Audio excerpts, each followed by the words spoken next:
नमस्कार, मी स्वप्नील गरड. महाराष्ट्र माझामध्ये स्वागत आहे. दर्शको, आज शुक्रवार 16 ऑगस्ट सकाळच्या 6:30 वाजलेले आहेत.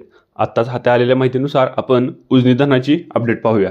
दर्शको, काल दिवसभरात उजनी धरण व परिसरात 2 मिलीमीटर एवढ्या पावसाची नोंद झालेली असून 1 जूनपासून 16 ऑगस्टपर्यंत 313 मिलीमीटर एवढा पाऊस हा उजनी धरण व परिसरात पडलेला आहे.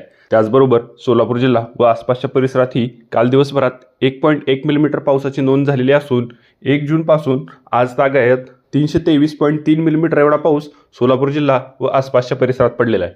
दर्शको, आजच्या अपडेटमध्ये सांगायची आवर्जून बाब म्हणजे आज पहाटे 1 वाजल्यापासून उजनी धरणामधून भीमा नदीमध्ये होणाऱ्या पाण्याच्या विसर्गात मोठी घट करण्यात आलेली असून काल संध्याकाळी जो काही 10,750 क्युसेकचा विसर्ग उजनी धरणामधून भीमा नदीमध्ये होत होता त्यामध्ये जवळपास 5,000 क्युसेकची घट करण्यात आलेली असून पहाटे 1 वाजल्यापासून उजनी धरणामधून भीमा नदीमध्ये 5,000 क्युसेक पाण्याचा विसर्ग होत आहे.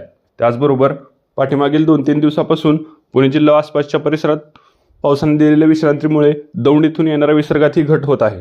दौंड येथून उजनी धरणामध्ये येणारा पाण्याचा विसर्ग हा 4,956 क्युसेक एवढा होता. त्यामुळे आज सकाळी 6:30 वाजता उजनी धरणाचा एकूण पाणी साठा हा 119.02 TMC एवढा झालेला आहे.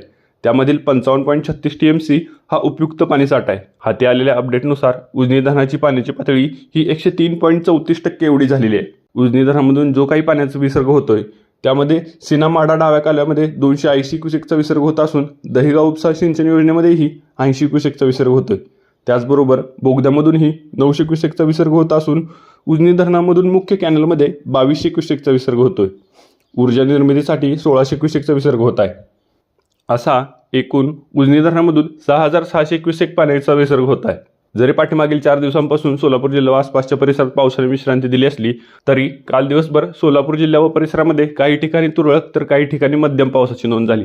उजनी धरणाच्या या वेळच्या वेळी अपडेट आम्ही तुम्हाला देतच असतो. या अशाच अचूक, विश्वसनीय व वेळच्या वेळी उजनी धरणाचे अपडेट मिळवण्यासाठी तुम्ही पाहत राहा महाराष्ट्र माझा न्यूज.